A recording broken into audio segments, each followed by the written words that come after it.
Chaque jour, ton cœur voit ce que ton regard ne veut plus remarquer. Un mot, un geste, une habitude qui s'est glissée dans ta vie. Tu t'y es habitué. Mais Allah, lui, ne s'y habitue pas. Tu as peut-être oublié ton péché. Mais ton péché ne t'a pas oublié. Avant de commencer, abonne-toi à notre chaîne Sir Al-Iman, active la cloche pour ne rien manquer et plonge avec nous dans ce voyage vers une vie pleine de bénédictions et commentez Allah est puissant, pour proclamer sa grandeur et partager cette vérité avec le monde. Il y a des fautes qu'on voit, et celles qu'on ne veut plus voir. Elles ne font pas de bruit, ne laissent ni trace ni scandale. Elles s'invitent doucement dans la routine, s'installent dans les gestes, dans les pensées, dans les silences. Tu les appelles habitudes, mais elles ont un autre nom devant Allah, les péchés silencieux. Ces fautes ne crient pas, elles murmurent. Elles ne frappent pas ton cœur d'un coup, elles le percent lentement, comme la goutte d'eau qui finit par user la pierre. Tu pries, tu jeûnes, tu dis Alhamdoulilah, et pourtant, quelque chose en toi s'assombrit. Tu ne sais plus quand la lumière s'est affaiblie, mais tu sens qu'elle n'éclaire plus aussi fort qu'avant. C'est le signe que le cœur est blessé, non pas par un grand crime, mais par l'accumulation des petits oublis. Ibn Qayyim disait, le péché, même léger, devient lourd lorsqu'on s'y attache. Et la faute, même grande, devient légère lorsqu'on s'en repent. Et toi, combien de fautes légères as-tu gardées vivantes en toi? Combien de fois t'es-tu dit, ce n'est pas grave? Tout le monde le fait. Je me rattraperai plus tard. Ces phrases ne sont pas des excuses. Ce sont les berceuses du Shaitan. Le plus dangereux des péchés n'est pas celui que tu commets une fois. C'est celui que tu cesses de remarquer. Car quand tu ne ressens plus de gêne, ton âme s'endort et le rappel devient une langue étrangère. Tu l'entends, mais il ne te traverse plus. Tu pries, mais ton cœur reste dehors. Tu demandes pardon, mais ta langue le fait par habitude. Allah a dit, non. Ce qu'ils ont accompli couvre leur cœur d'une rouille. Surat Al-Mutaffifin, 14. La rouille du cœur, c'est cette perte de sensibilité spirituelle. Tu ne t'émotionnes plus devant un verset. Tu ne trembles plus à l'appel du muezzin. Tu ressens le péché comme on ressent une légère poussière sur la peau un instant, puis plus rien. Et c'est là que commence le danger. Quand le cœur cesse de saigner, il commence à mourir. Le prophète a dit, quand le serviteur commet un péché, un point noir se pose sur son cœur. S'il se repent, son cœur redevient pur. Mais s'il persiste, le point s'étend jusqu'à recouvrir tout son cœur. Sunan Ibn Majah. Chaque péché répété est un voile ajouté sur la lumière. Tu peux continuer à sourire, à parler de foi, à citer le Coran. Mais à l'intérieur, la clarté s'amenuise. Et ce voile, nul autre qu'Allah ne peut le retirer. C'est pourquoi le croyant lucide se juge avant d'être jugé. Il scrute ses intentions comme un chirurgien observe une plaie. Il demande, pourquoi ai-je dit cela? Pourquoi ai-je agi ainsi?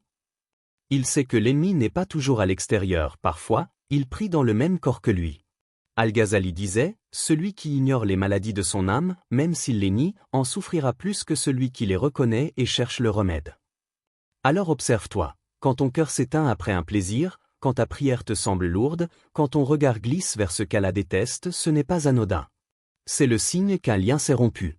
Et plus tu tardes à le réparer, plus ton âme s'y attache comme à une chaîne d'or, brillante en apparence, mais lourde à porter. Le croyant lucide, lui, ressent cette lourdeur. Il ne la cache pas, il ne la justifie pas. Il s'en sert comme un rappel. Car la lucidité est un don, elle te montre la maladie avant qu'elle ne devienne mortelle. Il se souvient des paroles d'Umar ibn al-Khattab. Jugez-vous vous-même avant d'être jugé, et pesez vos actes avant qu'ils ne soient pesés. Ce jugement intérieur n'est pas une obsession, c'est un acte d'amour envers ton âme. C'est une veille permanente sur ce qui t'éloigne d'Allah, même d'un pas. Et c'est dans cette vigilance que naît la vraie force, celle de l'esprit éveillé, de l'âme qui ne se ment plus. Ne cherche pas à paraître pur devant les hommes. Cherche à ne pas être impur devant Allah. Car les regards des gens s'éteignent, mais le regard d'Allah ne dort jamais. Et peut-être qu'un jour, tu comprendras que la lucidité n'est pas un fardeau. C'est une lumière dure, mais salvatrice.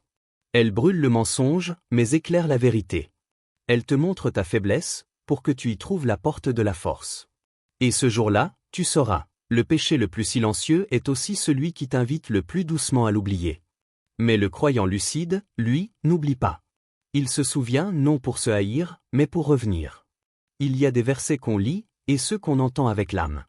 Allah dit, en vérité, c'est dans le rappel d'Allah que les cœurs trouvent la quiétude. Sourate Ar-Ra'd, 28.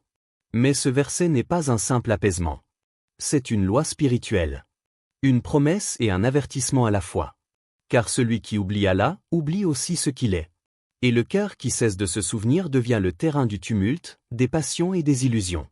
Le rappel, dhikr, n'est pas une répétition mécanique des mots. C'est la respiration même du croyant. Quand le monde l'épuise, il se recharge dans le nom d'Allah. Quand la colère monte, le dhikr devient un bouclier invisible. Quand la peur l'étreint, il retrouve sa stabilité dans cette conscience. Allah me voit, Allah me suffit. Mais regarde le paradoxe. Combien d'hommes cherchent la paix tout en vivant dans l'oubli? Ils méditent sans invoquer, ils respirent sans se souvenir, ils parlent d'amour sans connaître celui qui l'a créé. Et alors, leur quiétude n'est qu'un mirage, un calme sans lumière. Le Coran n'a jamais dit que la paix se trouve dans le silence. Il a dit, dans le rappel d'Allah. Car ce n'est pas l'absence de bruit qui guérit le cœur, c'est la présence du nom divin dans chaque battement. Ibn Taymiyyah disait, le dhikr pour le cœur, c'est comme l'eau pour le poisson. Que devient le poisson quand on le retire de l'eau?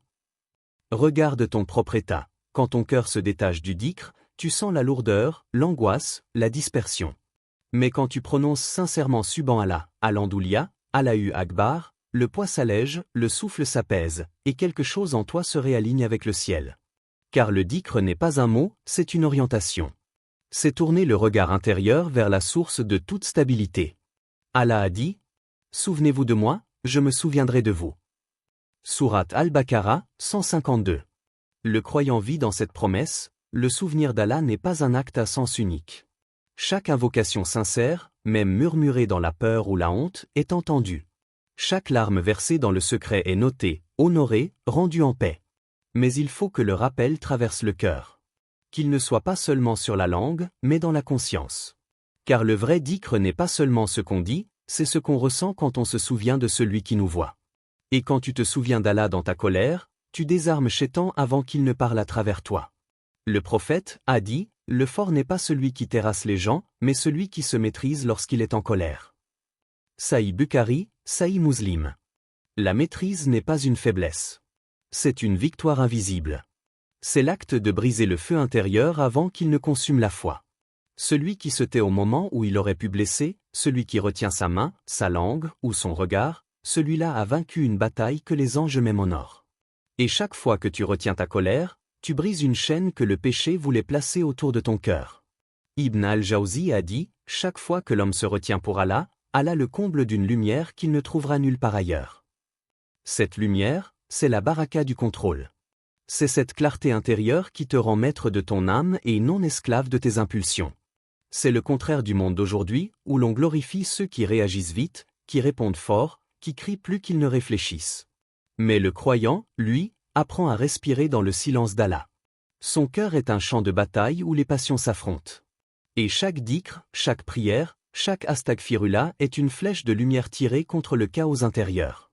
Al-Ghazali disait, le dhikr constant polit le cœur, jusqu'à ce qu'il devienne un miroir reflétant la lumière divine. Quand ton cœur est ainsi poli, la colère s'y brise avant même de naître.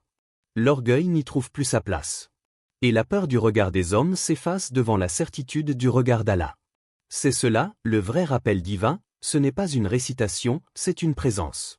Un état d'éveil permanent où ton cœur vit en compagnie d'Allah, même quand tes lèvres se taisent. Les anciens disaient, le dhikr silencieux est supérieur au dhikr bruyant, car il vient d'un cœur qui ne cesse de voir Allah, même quand la langue se repose. Quand tu vis dans ce rappel, même tes fautes deviennent des leçons. Chaque erreur t'appelle à revenir. Chaque épreuve devient une invitation à la patience. Et chaque souffle devient une occasion d'aimer Allah davantage. Alors la paix descend non comme un miracle soudain, mais comme une habitude du cœur purifié. Tu ne la ressens pas seulement dans les moments de prière, mais dans le regard, dans la parole, dans le sommeil, dans le silence. Le croyant qui se souvient d'Allah vit dans une lumière que personne ne peut lui ôter. Et celui qui oublie Allah, même s'il rit, son âme tremble sans qu'il ne s'en aperçoive. Ne laisse pas ton âme te mentir. Elle sait maquiller la faute en confort, le retard en excuse, le doute en réflexion. Mais Allah, lui, ne se laisse pas tromper par les justifications du cœur.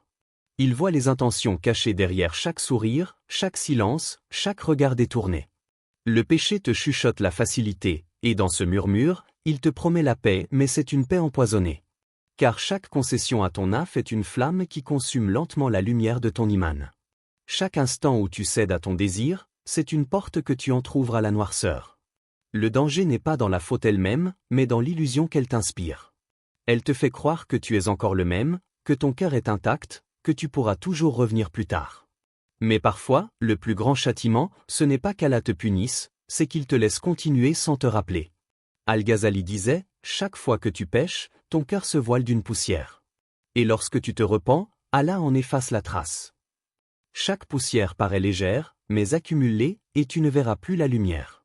Ton cœur devient comme un miroir terni. Il reflète de moins en moins la vérité, jusqu'à ce que tu prennes l'ombre pour la clarté.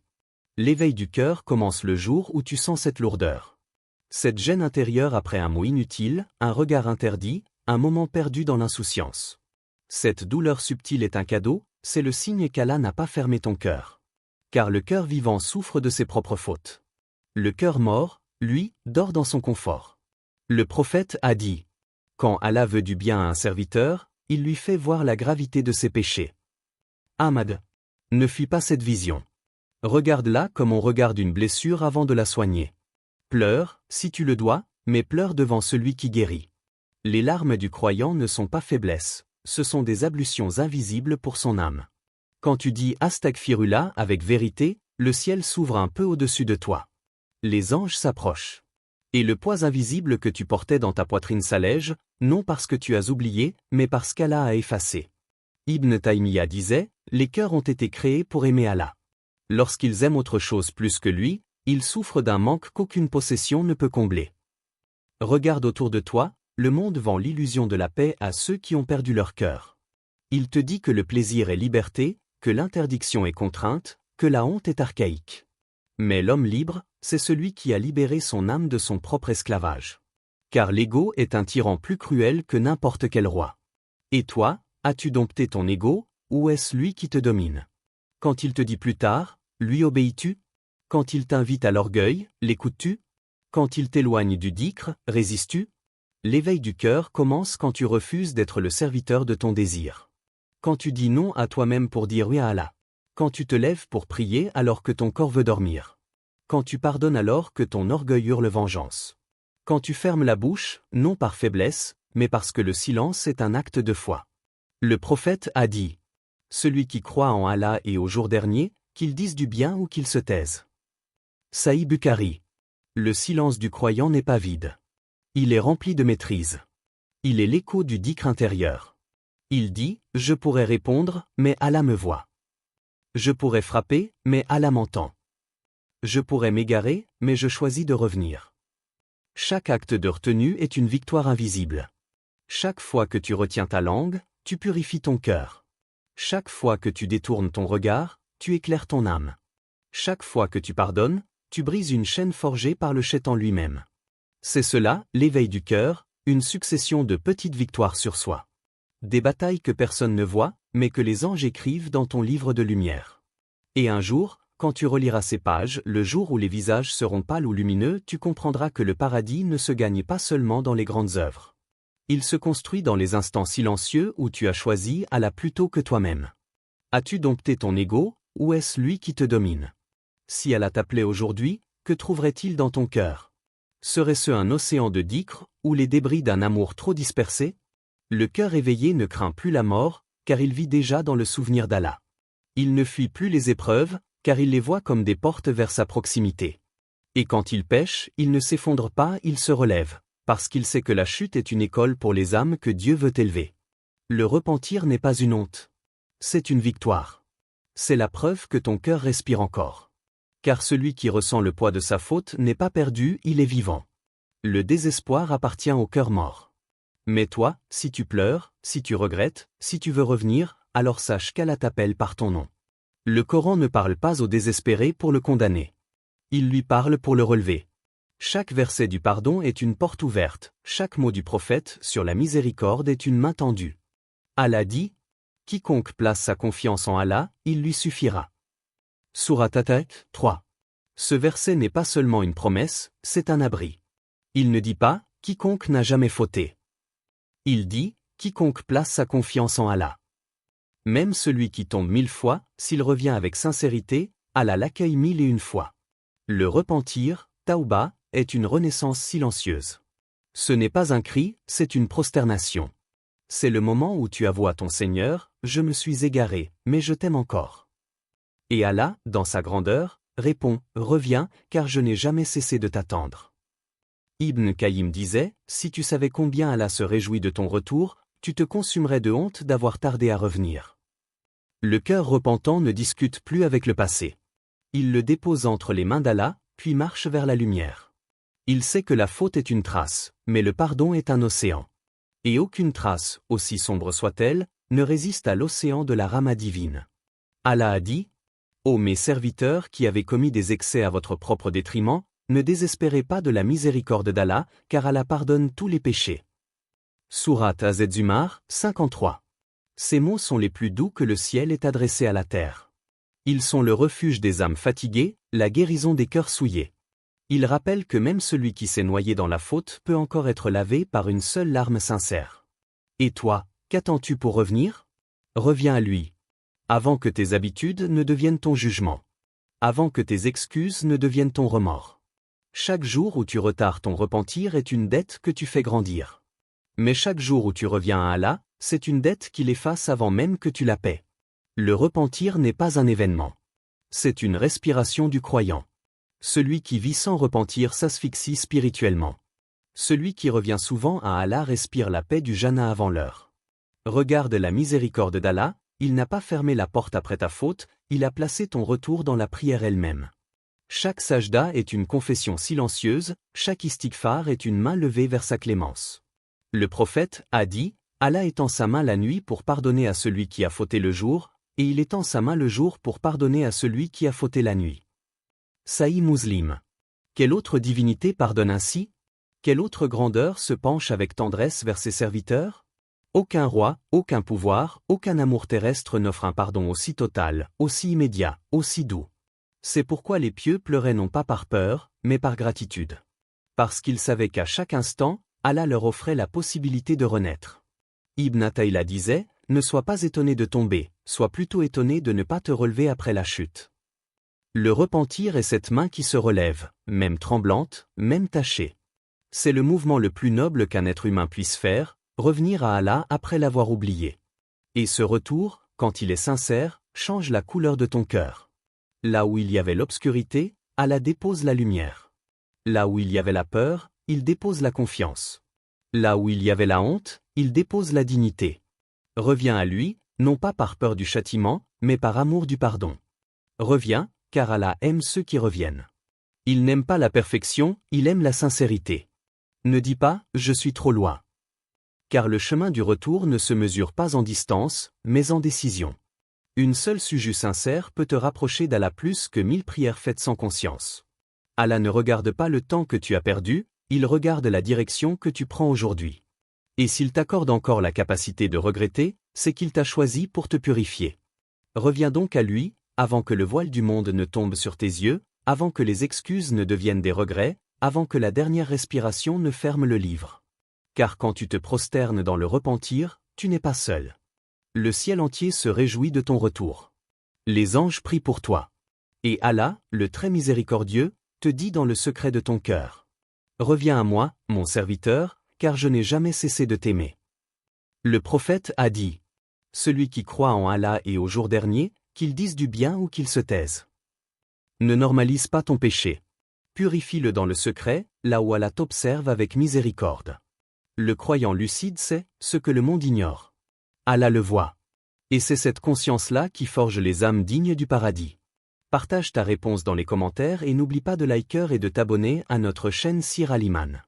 Que Allah vous accorde la baraka dans chaque aspect de votre vie.